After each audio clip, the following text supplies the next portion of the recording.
पौराणिक कहानी परोपकारी राजा और समझदार मंत्री। ये कहानी है जन्म से अंध एक राजा की।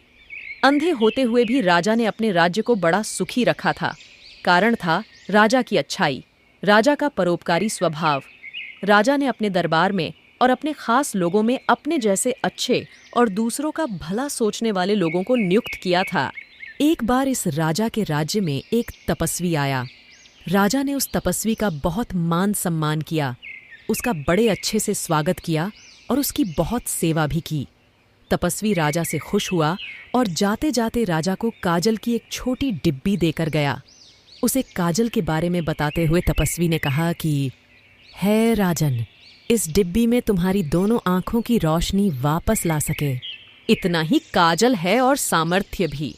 इस काजल को अपने दोनों आंखों में आधा आधा डालकर तुम इस सृष्टि को देखने की क्षमता पालोगे।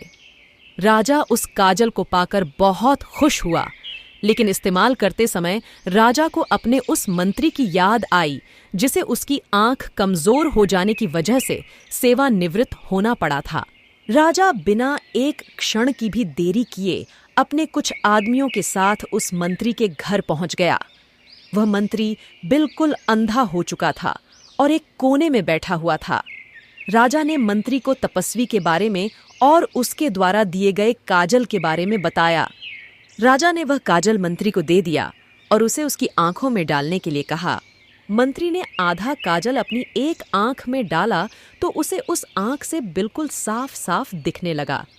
अब थोड़ी देर सोचने के बाद मंत्री ने बचा हुआ आधा काजल अपनी जीभ पर डाल दिया। राजा के आदमियों ने जब राजा को इस बारे में बताया तो राजा मंत्री पर गुस्सा होते हुए बोला, तुमने यह क्या मूर्खता की? तुम जब दोनों आंखों की रोशनी पा सकते थे तो तुमने एक ही आंख की रोशनी पाकर आधा काजल बर्बाद क्यों कर दिया? मंत्री ने राजा को प्रणाम करते हुए कहा, महाराज, जब आप इतना निस्वार्थ होकर मेरे बारे में और प्रजा के बारे में इतना कुछ सोचते हैं तो क्या मेरा कोई कर्तव्य नहीं बनता? इस आधे काजल को अपनी जीभ पर रखकर मैंने पता कर लिया है कि यह किस वस्तु से बना है। अब मैं इसे बनाकर आपकी और ऐसे हजारों लोगों की आंखों की दृष्टि वापस ला सकता हूँ। राजा अपने मंत्री की समझदारी और दूसरों का भला करने वाली सोच को जानकर बहुत खुश हुए। कहानी अच्छी लगी तो लाइक और शेयर करें।